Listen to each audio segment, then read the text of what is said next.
खबर है हिमाचल के साबका मुख्यमंत्री जयराम ठाकुर के नाल जुड़ी हुई। उन्होंने एक स्टेटमेंट के उत्ते बवाल हो गया है। जयराम ठाकुर ने एसडीएम पाउंटा साहब बारे कुछ शब्दों का इस्तेमाल किया जिस दे विवाद होया। सिख भाईचारे वालों करड़ा इतराज जताया गया। संबोधन दे विच गुरजीत चीमा बारे कौन चीमा कीमा इस शब्द का इस्तेमाल किया गया सी।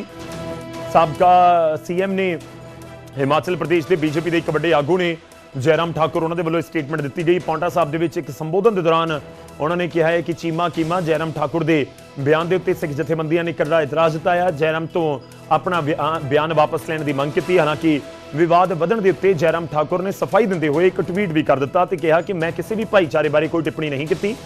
सिख धर्म के प्रति बहुत सन्मान है। मेरी गल नूं गलत तरीके दे नाल ना लिया जाए। किसी की भावना आहत करने की मेरी कोई मंशा नहीं सी। तो अपने आप दे विच तुसीं कह सकते हो कि एक जरूर है। देखो गल यह है कि पॉलिटिकल तौर के उत्ते जो कोई स्टेटमेंट दी जाती है तो अपने आप दे विच बवाल की वजह बन जाती है। मैं तुहानूं सुणवाना कि जयराम ठाकुर ने की कहा सी। हालांकि वो सफाई इस दे उत्ते दे चुके हैं। उन्होंने स्टेटमेंट तुहानूं सुणवाने आ। अगे टैक्सट लिखा होया, तुसीं पढ़ के भी समझ पाओगे कि वो की कुछ बोल रहे हैं। हिमाचल प्रदेश के साबका मुख्यमंत्री ने जयराम ठाकुर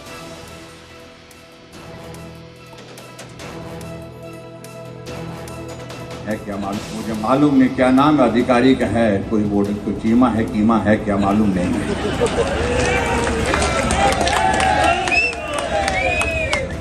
आप बर्दाश्त की हदों से बाहर जा रहे, सीमा में रही है। हम जनप्रतिनिधि हैं, जनता की भावनाओं की वजह से। अगर कोई सोचे, हम इस बात को मानते हैं कानून से ऊपर कोई नहीं है।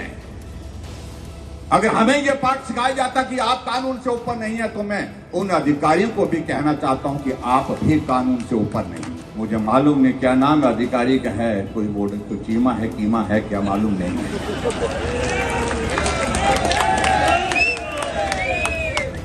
आप बर्दाश्त की हदों से बाहर जा रहे, सीमा में रही है। हम जनप्रतिनिधि हैं, जनता की भावनाओं की वजह से। अगर कोई सोचे, हम इस बात को मानते हैं कानून से ऊपर कोई नहीं है। अगर हमें यह पाठ सिखाया जाता कि आप कानून से ऊपर नहीं है तो मैं उन अधिकारियों को भी कहना चाहता हूं कि आप भी कानून से ऊपर नहीं।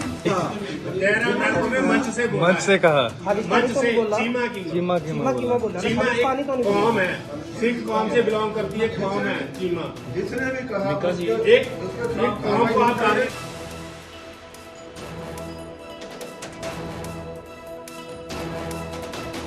तो ये स्टेटमेंट दी गई है और इस स्टेटमेंट के उत्ते बवाल होया। और काबिल गौर भी है कि हालांकि स्पष्टीकरण बाद दे विच आ गया जयराम ठाकुर का। बेसिकली इस पूरे बयान को समझा जाए तो अधिकारियों थोड़ी ताड़ना करने की कोशिश कर रहे हैं। तो ये कह रहे हैं कि कानून तो उत्ते कोई भी नहीं है। तो इस विचाले क्योंकि उत्थे एसडीएम चीमा है ने और गुरजीत चीमा उन्होंने नाम है, तो उन्होंने गुरजीत शब्द का इस्तेमाल नहीं किया, उन्होंने नाम नहीं लिया। बल्कि जिवें आपां नाल कास्ट जोड़ते हैं तो गुरजीत चीमा उन्होंने नाम है। तो यह जरूर कह दिता कि मैनू नहीं पता अधिकारी इत्थे कौन है, की नाम है उन्होंने, चीमा कीमा। खैर इस दे उत्ते बवाल हो गया। आम तौर पर इस तरीके नाल हुंदा है पॉलिटिक्स दे विच कि जो तुसीं किसी भाईचारे नूं लैके कोई स्टेटमेंट दिंदे हो तो फिर वो चुक ली जाती है तुहाडे विरोधियों वालों भी ते जिहड़ियां संबंधित धिरां हुंदियां ने उन्हां दे वालों भी। आपां ये चीज़ लुधियाना इलैक्शन दे विच देखी है जिथे जिहड़े संजीव अरोड़ा ने उन्हां नूं लैके दित्ती गई स्टेटमेंट ते बवाल होया, जिहड़े जीवन गुप्ता ने उन्हां नूं लैके दित्ती गई स्टेटमेंट दे उत्ते बवाल होया। तो ये पॉलिटिकल तौर के उत्ते जिहड़े बयान दिते जाते हैं उस दे उत्ते लाजमी तौर पर सवाल चुके जाते हैं।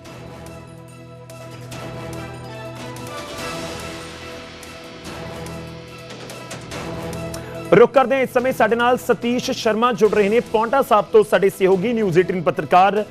सतीश, जानना चाहेंगे क्या कुछ पूरा मामला है वहां पर, जो एसडीएम हैं उनको लेकर क्यों इस तरह से टिप्पणी की गई, क्या कुछ पूरा आपके पास इंफॉर्मेशन? गौरव, देखिए सिरमौर जिला के पाउंटा साहिब में कल एक जनसभा यहाँ पर आयोजित हो रही थी। भाजपा द्वारा आयोजित एक कार्यक्रम था और इस दौरान पूर्व मुख्यमंत्री और नेता प्रतिपक्ष जयराम ठाकुर और जब अपना संबोधन कर रहे थे तो उन्होंने यहाँ पर एसडीएम की कार्यप्रणाली को लेकर वो सवाल उठा रहे थे। और जब एसडीएम का उन्होंने मंच से संबोधन किया गया तो उनका जो उपनाम यहाँ पर जो वो लिया गया, जैसा आपने भी बताया कि उनका गुरजीत चीमा एसडीएम का जो नाम है गुरजीत चीमा उनके द्वारा नहीं कहा गया, चीमा कीमा संबोधन वहां से किया गया। इसको लेकर कहीं ना कहीं सिख समुदाय ने आपत्ति यहाँ पर जो वो जताई और लगातार नाराजगी इसको लेकर जो जाहिर कर रहे हैं। उसके बाद प्रेस कॉन्फ्रेंस सिख समुदाय के लोगों द्वारा की जाती है और ये कहा जाता है कि नेता प्रतिपक्ष को माफी मांगनी चाहिए इस पूरे प्रकरण को लेकर। तो लगातार ये विवाद जो वो बढ़ रहा है। और आपको ये भी बता दूं कि अभी से कुछ समय पहले ही पांवटा साहिब में कुछ संगठनों द्वारा प्रदर्शन भी यहाँ पर किया गया है। पूर्व मुख्यमंत्री जयराम ठाकुर, भाजपा प्रदेश अध्यक्ष डॉक्टर राजीव बिंदल और बीजेपी विधायक सुखराम चौधरी का पुतला भी यहाँ पर जो वो फूका गया है। हालांकि ये भी जानकारी अपने दर्शकों को दे दे कि खुद जयराम ठाकुर इस बारे में स्पष्टीकरण जो सोशल मीडिया पर दे चुके हैं। राजीव बिंदल बकायदा माफी मांग चुके कि यदि कोई इस तरीके के शब्दों का इस्तेमाल हुआ है। हालांकि उन्होंने ये भी कहा कि कोई उनकी इस तरीके की कोई मंशा नहीं थी कि किसी समुदाय को ठेस पहुंचाना चाहते हैं, पर फिर भी कोई अगर ऐसी गलती हुई है तो उसके लिए माफी वो चाहते हैं। वो बकायदा स्पष्टीकरण अपना दे चुके हैं, पर उसके बावजूद लोगों में रोष यहाँ जो देखा जा रहा है। गौरव, स्पष्टीकरण के बावजूद भी अभी गुस्सा बरकरार है सतीश? बिल्कुल। देखिए, कल देर शाम ही भाजपा नेताओं की तरफ से डॉक्टर राजीव बिंदल भी और जयराम ठाकुर भी, दोनों ही नेताओं ने ये स्पष्टीकरण फेसबुक पर ये पोस्ट शेयर की थी। उसके बावजूद भी ये रोष यहाँ पर जो वो देखने को मिल रहा है। चलिए, शुक्रिया, धन्यवाद हमारे साथ जुड़ने के लिए, इस पूरी खबर पर जानकारी के लिए। इस समय फोन लाइन ते साडे नाल इंदरजीत सिंह मिक्का जी जुड़ रहे हैं, सिख भाईचारे ਨੂੰ रिप्रेजेंट करते हैं। इंदरजीत जी, बहुत बहुत स्वागत है। होपफुली मेरी आवाज़ तुहाडे तक पहुंच रही होगी। किस तुसीं इतराज़ जता रहे हो जयराम ठाकुर की स्टेटमेंट के उत्ते, की कहना चाहुंदे हो जो उन्होंने वालों SDM गुरजीत चीमा नूं लैके बयान दिता गया? वीर जी, साडा यही इतराज है कि तुसीं अगर प्रशासनिक अधिकारी नूं अगर ਉਹਦੇ ਵੱਲੋਂ ਕੋਈ ਉਹਦੇ कार्य प्रणाली ਵੱਲੋਂ ਕੋਈ ਦਿੱਕਤ ਪਰੇਸ਼ਾਨੀ ਹੈ, ਤੁਹਾਨੂੰ ਉਹਦਾ ਕੰਮ ਠੀਕ ਨਹੀਂ ਲੱਗਦਾ, ਉਹਨੇ ਕੰਮ ਠੀਕ ਨਹੀਂ ਕੀਤਾ, ਤੁਸੀਂ 100 ਵਾਰੀ ਉਹਦੇ ਖਿਲਾਫ ਨਾਰੇ ਮਾਰੋ, ਤੁਹਾਨੂੰ ਅਧਿਕਾਰ ਹੈ ਇਸ ਚੀਜ਼ ਦਾ। ਠੀਕ ਹੈ, ਪਰ ਜੇ ਤੁਸੀਂ ਕਿਸੇ ਬੰਦੇ ਨੂੰ ਉਹਦੀ ਕੌਮ ਨੂੰ ਲੈ ਕੇ ਟਾਰਗੇਟ ਕਰੋਗੇ ਤਾਂ ਸਾਨੂੰ ਇਸ ਚੀਜ਼ ਦਾ ਇਤਰਾਜ਼ ਰਹੇਗਾ ਤੇ ਰਹਿਣਾ ਵੀ ਚਾਹੀਦਾ। ਤੁਸੀਂ ਪੌਂਟਾ ਸਾਹਿਬ ਦੇ ਵਿੱਚ? ਹਾਂਜੀ ਹਾਂਜੀ, ਪੌਂਟਾ ਸਾਹਿਬ ਤੋਂ ਹੀ ਅਸੀਂ ਵੀ। ਉਹਨਾਂ ਦਾ ਸਪਸ਼ਟੀਕਰਨ ਆ ਗਿਆ ਹੈ ਸਾਬਕਾ CM ਦਾ, ਸਟਿਲ ਤੁਹਾਨੂੰ ਲੱਗਦਾ ਕਿ ਇਹ ਕਾਫੀ ਨਹੀਂ ਹੈ? ਵੀਰ ਜੀ, ਹੁਣ ਸਪਸ਼ਟੀਕਰਨ ਉਹਨਾਂ ਨੇ ਜਿਹੜਾ ਦਿੱਤਾ ਹੈ ਉਹਦੇ ਵਿੱਚ ਕੋਈ ਗੋਲਮੋਲ ਦੀ ਗੱਲ ਕਰਤੀ ਹੈ, ਕੋਈ ਸਿੱਧੀ ਗੱਲ ਨਹੀਂ ਕੀਤੀ। ਅਸੀਂ ਚਾਹੁੰਦੇ ਹਾਂ ਕਿ ਪੌਂਟਾ ਸਾਹਿਬ ਜਿੱਦਾਂ ਆ ਕੇ ਇੱਥੇ ਸਟੇਜ ਤੋਂ ਬੋਲ ਕੇ ਗਏ ਆ, ਉਹ ਇੱਥੇ ਆ ਕੇ ਸਾਡੇ ਨਾਲ ਗੁਰਦੁਆਰਾ ਸਾਹਿਬ 'ਚ ਬੈਠ ਕੇ ਸਾਡੇ ਨਾਲ ਗੱਲ ਕਰਨ, ਸਾਡੇ ਨਾਲ ਮੀਟਿੰਗ ਕਰਨ, ਫਿਰ ਜੋ ਵੀ ਅੱਗੇ ਗੱਲਬਾਤ ਹੋਏਗੀ ਉਹਨਾਂ ਨਾਲ ਬੈਠ ਕੇ ਕੀਤੀ ਜਾਵੇਗੀ। ਜੇ ਨਹੀਂ ਆਉਂਦੇ ਤਾਂ ਅੱਗੇ ਦਾ ਐਕਸ਼ਨ ਪਲਾਨ? ਅੱਗੇ ਤਾਂ ਫਿਰ ਅਸੀਂ ਹੁਣ ਬੈਠ ਕੇ ਕੱਲ ਅਸੀਂ ਕਾਲ ਕੀਤੀ ਹੈ ਸਾਰਿਆਂ ਨੂੰ, ਇੱਥੇ ਪਿੰਡਾਂ ਦੇ ਜਿੰਨੇ ਵੀ ਆਪਣੇ ਸਿੱਖ ਕੌਮ ਦੇ ਜੋ ਨੁਮਾਇੰਦੇ ਨੇ ਸਾਰਿਆਂ ਨੂੰ ਸੱਦਿਆ, ਉਹਦੇ ਨਾਲ ਬੈਠ ਕੇ ਫਿਰ ਇਹਨਾਂ ਨਾਲ ਅੱਗੇ ਵਿਚਾਰ ਕਰਾਂਗੇ ਵੀ ਸਾਡੀ ਅੱਗੇ ਦੀ ਰਣਨੀਤੀ ਕੀ ਹੈ। ਪਰ ਅਸੀਂ ਇਸ ਗੱਲ ਨੂੰ ਹੁਣ ਬਰਦਾਸ਼ਤ ਨਹੀਂ ਕਰਾਂਗੇ ਵੀ ਸਾਨੂੰ ਟਾਰਗੇਟ ਕੀਤਾ ਜਾਵੇ ਸਿੱਖਾਂ ਨੂੰ। ਤੁਸੀਂ ਇਸ ਐਂਗਲ ਤੋਂ ਵੀ ਦੇਖ ਰਹੇ ਹੋ, ਕਿਉਂਕਿ ਜਦੋਂ ਆਪਾਂ ਗੱਲਬਾਤ ਕਰਦੇ ਹਾਂ ਇੰਦਰਜੀਤ ਜੀ, ਤਾਂ ਕਈ ਵਾਰੀ ਫਲੋ ਦੇ ਵਿੱਚ ਜਿਵੇਂ ਆਪਾਂ ਕਹਿੰਦੇ ਨੇ ਗੱਲਾਂ ਛੱਡੋ ਪਰੇ, ਤਾਂ ਉਹ ਇੱਕ ਉਸ ਐਂਗਲ ਤੋਂ ਵੀ ਗੱਲ ਕੀਤੀ ਜਾਂਦੀ ਹੈ। ਤੁਹਾਨੂੰ ਲੱਗਦਾ ਕਿ ਐਵੇਂ ਨਹੀਂ ਹੈ? ਵੀਰ ਜੀ, ਤੁਸੀਂ ਪਬਲਿਕ ਦੇ ਇੱਕ ਨੁਮਾਇੰਦੇ ਹੋ, ਤੁਸੀਂ ਇੱਕ ਸੰਵਿਧਾਨਿਕ ਪੋਸਟ ਦੇ ਉੱਪਰ ਤੁਸੀਂ ਇੱਕ ਪ੍ਰਦੇਸ਼ ਦੇ ਮੁੱਖ ਮੰਤਰੀ ਰਹਿ ਚੁੱਕੇ ਹੋ, ਪਰ ਜੇ ਤੁਸੀਂ ਪਬਲਿਕਲੀ ਇਸ ਤਰੀਕੇ ਦੀ ਸਪੀਕਿੰਗ ਕਰੋਗੇ ਤੇ ਫਿਰ ਉਹਦਾ ਇਫੈਕਟ ਤਾਂ ਫਿਰ ਪਏਗਾ ਹੀ ਪਏਗਾ ਨਾ। ਮੈਂ ਇੱਕ ਹੋਰ ਚੀਜ਼ ਜਾਣਨੀ ਚਾਹ ਰਿਹਾ ਕਿ ਤੁਸੀਂ ਇਹ ਚੀਜ਼ ਵੀ ਕਹਿ ਰਹੇ ਹੋ ਕਿ ਉੱਥੇ ਜਾਣਬੁੱਝ ਕੇ ਕਿਹਾ ਗਿਆ, ਅਧਿਕਾਰੀ ਤਾਂ ਕੋਈ ਵੀ ਹੋ ਸਕਦਾ ਸੀ, ਹੋ ਸਕਦਾ ਗੁਰਜੀਤ ਚੀਮਾ ਨੇ ਉਹਨਾਂ ਦੀ ਥਾਂ ਤੇ ਕੋਈ ਹੋਰ ਅਧਿਕਾਰੀ ਹੁੰਦਾ ਤਾਂ ਸ਼ਾਇਦ ਉਹਨਾਂ ਦੇ ਲਈ ਵੀ ਇਸਤੇਮਾਲ ਐਵੇਂ ਦੇ ਸ਼ਬਦਾਂ ਦਾ ਕਰ ਦਿੱਤਾ ਜਾਂਦਾ। ਬੇਸਿਕਲੀ ਉਹ ਅਧਿਕਾਰੀ ਨੂੰ ਕਹਿ ਰਹੇ ਸੀ, ਉਹ ਕਿਸੇ ਭਾਈਚਾਰੇ ਦੇ ਨੁਮਾਇੰਦੇ ਨੂੰ ਨਹੀਂ ਕਹਿ ਰਹੇ ਸੀ। ਤੁਹਾਨੂੰ ਲੱਗਦਾ ਕਿ ਜਾਣਬੁੱਝ ਕੇ ਕਿਹਾ ਗਿਆ ਕਿਉਂਕਿ ਉਹ ਇੱਕ ਸਿੱਖ ਪਰਿਵਾਰ ਨਾਲ ਸੰਬੰਧਿਤ ਨੇ? ਬਿਲਕੁਲ ਵੀਰ ਜੀ, ਉਹਨਾਂ ਦਾ ਨਾਮ ਲੈ ਕੇ ਉਹਨਾਂ ਨੂੰ ਉਹਨਾਂ ਦੀ ਕਾਸਟ ਨੂੰ ਲੈ ਕੇ ਜਿਹੜਾ ਟਾਰਗੇਟ ਕੀਤਾ ਗਿਆ, ਸਾਨੂੰ ਬਿਲਕੁਲ ਹੈ ਕਿ ਇੱਕ ਸੋਚੀ ਸਮਝੀ ਤੇ ਉਹਦੇ ਆਪਣੇ ਜਿਹੜੇ ਅੰਦਰੋਂ ਸੋਚੀ ਸਮਝੀ ਉਹਦੇ ਨਾਲ ਉਹਨਾਂ ਨੂੰ ਬਿਲਕੁਲ ਉਸ ਨੂੰ ਸੰਬੋਧਨ ਕੀਤਾ ਇਸ ਗੱਲ ਨੂੰ। ਅੱਛਾ, ਲੋਕਲ ਜਿਹੜੇ BJP ਦੇ ਲੀਡਰ ਨੇ ਜਿਨ੍ਹਾਂ ਨੇ ਪੂਰਾ ਪ੍ਰਬੰਧ ਕੀਤਾ ਸੀ, ਉਹਨਾਂ ਦੀ ਕੋਈ ਤੁਹਾਡੇ ਨਾਲ ਗੱਲ ਹੋਈ ਹੋਵੇ ਜਾਂ ਤੁਹਾਡੇ ਕੋਲ ਆਏ ਹੋਣ? ਨਹੀਂ, ਸਾਡੀ ਕਿਸੇ ਨਾਲ ਕੋਈ ਗੱਲਬਾਤ ਨਹੀਂ ਹੋਈ ਅਜੇ, ਨਾ ਸਾਡੇ ਕੋਲ ਕੋਈ ਆਇਆ, ਨਾ ਅਸੀਂ ਕਿਸੇ ਕੋਲ ਗਏ ਆ, ਨਾ ਅਸੀਂ ਕਿਸੇ ਨੂੰ ਫੋਨ ਤੇ ਕੋਈ ਗੱਲ ਕੀਤੀ ਹੈ ਜੀ। ਤੇ ਇਹ ਜਿਹੜਾ ਪੂਰਾ ਜਿਨ੍ਹਾਂ ਨੇ ਇਵੈਂਟ ਪ੍ਰਬੰਧ ਕੀਤਾ ਹੋਇਆ ਸੀ, ਸੰਕਲਪ ਸਭਾ, ਮੈਂ ਪੜ੍ਹ ਰਿਹਾ ਉਹਨਾਂ ਦੇ ਬੈਨਰ ਦੇ ਪਿੱਛੇ ਲਿਖਿਆ ਹੋਇਆ ਜਿਹੜਾ ਬਿਆਨ ਆਇਆ, ਉੱਥੇ ਵੀ ਕਿਸੇ ਨੇ ਇਤਰਾਜ਼ ਉਸ ਸਮੇਂ ਨਹੀਂ ਜਤਾਇਆ? ਨਹੀਂ, ਉਸ ਟਾਈਮ ਕਿਸੇ ਨੇ ਕੋਈ ਇਤਰਾਜ਼ ਨਹੀਂ ਕੀਤਾ, ਉਹਨਾਂ ਦੀ ਸਭਾ ਨੂੰ ਕਿਸੇ ਨੇ ਖਰਾਬ ਨਹੀਂ ਕੀਤਾ। ਇਹ ਜਦੋਂ ਹੁਣ ਬਾਅਦ ਵਿੱਚ ਜਿਹੜੇ ਗੱਲਾਂ ਨਿਕਲ ਕੇ ਆਈਆਂ ਤੇ ਫਿਰ ਉਹਦਾ ਫਿਰ ਜੋ ਅਸੀਂ ਸੁਣਿਆ ਫਿਰ ਉਹਦਾ ਅਸੀਂ ਅੱਗੋਂ। ਠੀਕ ਹੈ, ਤੇ SDM ਉੱਥੇ ਖੁਦ ਮੌਜੂਦ ਸੀ ਕਿ ਨਹੀਂ?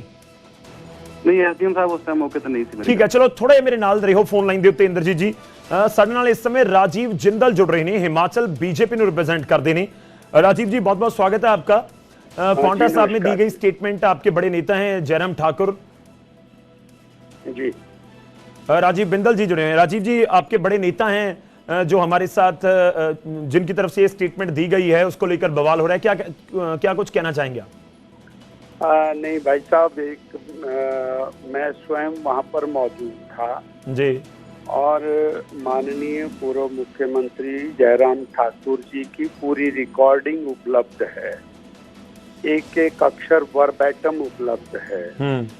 ना तो उन्होंने एसडीएम साहब का कोई नाम लिया, ना ही किसी के प्रति कोई अवमानना की बात कही, और किसी भी संप्रदाय, किसी भी धार्मिक विषय के ऊपर बात ही नहीं हुई। सिख समुदाय की कोई बात वहां पर नहीं हुई। और नहीं, वो बोल तो रहे हैं सर, वो तो स्टेटमेंट रिकॉर्ड है, हमने अपने दर्शकों को भी सुनवाई है, जिसमें वो जिक्र कर रहे हैं कि अधिकारी कानून से ऊपर नहीं है। क्या नाम है मैं नहीं जानता, क्या वो चीमा कीमा मुझे नहीं पता। अधिकारी की बात हो रही है ना जी। नहीं, उन्होंने शब्द का इस्तेमाल किया चीमा कीमा, समुदाय की तो उसके ऊपर ही बवाल। नहीं, सिख समुदाय की तो कोई बात नहीं हुई ना जी। ठीक है। और फिर उसके बाद रात को उन्होंने ट्वीट किया जी, और वो ट्वीट बाकायदा सभी के पास पहुंचा है और वो बहुत वायरल हुआ है। उसके अंदर उन्होंने कहा कि सिख समुदाय के प्रति हमारी अपार श्रद्धा है, गुरु गोविंद सिंह जी का स्थान है हमारा पांवटा साहब, हम इस प्रकार के शब्द का प्रयोग नहीं कर सकते और ना ही हम इस प्रकार की हमारी कोई भावना है। और वो पर्टिकुलर अधिकारी के बारे में बात हुई है, समुदाय के बारे में तो कोई प्रश्न ही नहीं। इसलिए और उनके ट्वीट करने के बाद तो विषय वैसे ही पूरी तरह से समाप्त हो जाता है। तो इसलिए, और वो ट्वीट भी इसीलिए कि किसी को कोई गलतफहमी ना रहे, तो इसलिए हमारा ये कहना है कि इसमें और ना तो कोई धार्मिक रंगत है, ना ही किसी प्रकार की भावनाओं को आहत करने की बात है। और भारतीय जनता पार्टी तो लगातार सिख समुदाय के प्रति समर्पण भाव से, और सिख समुदाय को अलग थोड़ी है, गुरु गोविंद सिंह जी महाराज ने जिस प्रकार से अपना जीवन, अपने पुत्रों का जीवन और हिंदू धर्म की रक्षा के लिए कुर्बान किया, उनके लिए तो पूरा देश, हम सब लोग कर्जदार हैं। नहीं, बिल्कुल उसमें कोई दो राय नहीं है। आप जो जिस ट्वीट का बिंदल साहब जिक्र कर रहे हैं वो ट्वीट भी हमने अपने दर्शकों को दिखाया है। मैं आपको ये भी बता दूं कि फोन लाइन पर हमारे साथ इंद्रजीत सिंह जी जुड़े हुए हैं, ये पांवटा साहब से ही जुड़े हुए हैं जहां पर ये पूरा गुस्सा है इस समय। इंद्रजीत जी, आप तक आवाज पहुंच रही होगी। राजीव बिंदल जी बड़े नेता हैं हिमाचल बीजेपी के, वो कह रहे हैं कि स्पष्टीकरण दे दिया गया, कहीं पर भी सिख समुदाय का तो जिक्र हुआ ही नहीं। नहीं सर, हमारे पास कुछ इनके स्क्रीनशॉट हैं, जो इनके ही आरएसएस के कुछ लोग हैं, कुछ बीजेपी के लोग हैं, उनके हमारे पास स्क्रीनशॉट हैं जिन्होंने उसको टारगेट करके ऐसी अभद्र भाषा में लिखा हुआ है। मैं आपको सेंड कर दूंगा। और नहीं, फिर जयराम ठाकुर और बाकियों का अलग अलग हो गया ना इंद्रजीत जी। जयराम ठाकुर जी का हमारे को जो है इसी बात का एतराज है कि उन्होंने एक कास्ट को लेके चीमा कीमा, आपने खुद सुना है इस बात को। हमारे को उनका यही एतराज है कि उन्होंने इस तरीके से संबोधन नहीं करना चाहिए। एक गजेटेड ऑफिसर हैं, वो एसडीएम की पोस्ट पर हैं, ठीक है, और कुछ तो मर्यादा रखनी चाहिए। नहीं, देखिए मैं राजीव जी, मेरे को लगता है रिएक्ट कर देंगे, लेकिन राजीव जी ने बड़े स्पष्ट शब्दों में कहा कि कहीं पर सिख समुदाय का किसी सिख व्यक्ति का कोई जिक्र नहीं हुआ। बिल्कुल, तो अपमान वाली कैसे बात हो गई भाई साहब? ये चीमा जो कास्ट है जी, ये सिख समुदाय के जाट समुदाय में से आती है, ठीक है, और जट्टों में ये चीमा जो है कास्ट काफी प्रचलित है। बात ऐसी है भाई साहब जी, राजीव जी अब बहुत सारी चीजों को इस प्रकार से और एक दूसरे के साथ जोड़ना शायद उचित नहीं होगा। ये पर्टिकुलर एक अधिकारी के साथ जुड़ी हुई बात है और उसको और हमारे आदर के योग्य सिख समुदाय के साथ जोड़ना शायद वो उचित नहीं है। इतनी हमारी प्रार्थना है और हमारा आपके कुछ और नेताओं के ऊपर भी आरोप है कि वो स्क्रीनशॉट लेकर टारगेट कर रहे हैं, राजीव जी? नहीं भाई साहब, बिल्कुल नहीं। और कोई अगर जो व्यक्तिगत रूप से कोई ऐसी बात करता है तो निंदनीय है, और हम दावे के साथ कहते हैं अगर कोई इस प्रकार की बात करता है तो हम उसके प्रति और कार्रवाई करेंगे। कोई इस प्रकार की बात करेगा तो हमारा कार्यकर्ता जी नहीं है, कभी भी नहीं हो सकता है। चलिए मैं एक इंद्रजीत जी का रिएक्शन ले लेता हूं। इंद्रजीत जी, ये विवाद कैसे खत्म होगा? धन्यवाद जी। हमने वो और खेद प्रकट किया है जी, है ना? हाँ, बाकायदा पब्लिकली किया है, रात को 12 बजे किया। मैं वही कह रहा हूं कि वो तो हमने जरूर दिखा दिया अपने दर्शकों को कि किस तरह से उन्होंने अपना स्पष्टीकरण दिया है। इंद्रजीत जी, विवाद खत्म होगा इस तरह से? मैंने भी लिखा है जी जी, मैंने भी लिखा है जी। इंद्रजीत जी, कल हमने अपनी मीटिंग कॉल की है सर, ठीक है, और कल हम लोग बैठ के इस बात पे डिसीजन लेंगे। हमने इनके जो इन्होंने लिखा है फेसबुक के ऊपर अपना, वो हमने सबने पढ़ लिया है, हमने देख भी लिया है। हमें इस बात की खुशी है कि इन्होंने इस चीज को माना है, ठीक है, बड़े दिल से। और हम सिख कौम कभी भी ये नहीं चाहती कि दंगे भड़काए जाएं। हमारा ये उद्देश्य है कि दंगों को शांत किया जाए। और हमारे जो एसडीएम साहब का भी रोल वो यही रहा है कि उन्होंने दंगे भड़काने की बजाय दंगों को रोकने की कोशिश की है, जिसका उनको खामियाजा भुगतना पड़ रहा है। दूसरा, उनको इस बात का खामियाजा भुगतना पड़ रहा है कि वो सिख समुदाय से। हमारा और कोई ऐतराज नहीं है, हमें यही ऐतराज है कि सिख कौम को ऐसे टारगेट ना किया जाए, उनकी कुर्बानियां भी देखी जाए। इंद्रजीत जी, एक बात बताना चाहूंगा कि हमारे इलाके में कोई नहीं जानता है कि वो सिख समुदाय से। हमें कभी मालूम ही नहीं है कि वो तो सहजधारी हैं, केस नहीं रखे हुए हैं उन्होंने, तो इसलिए वैसे भी नहीं जानते हैं उनको कि वो सिख हैं। लेकिन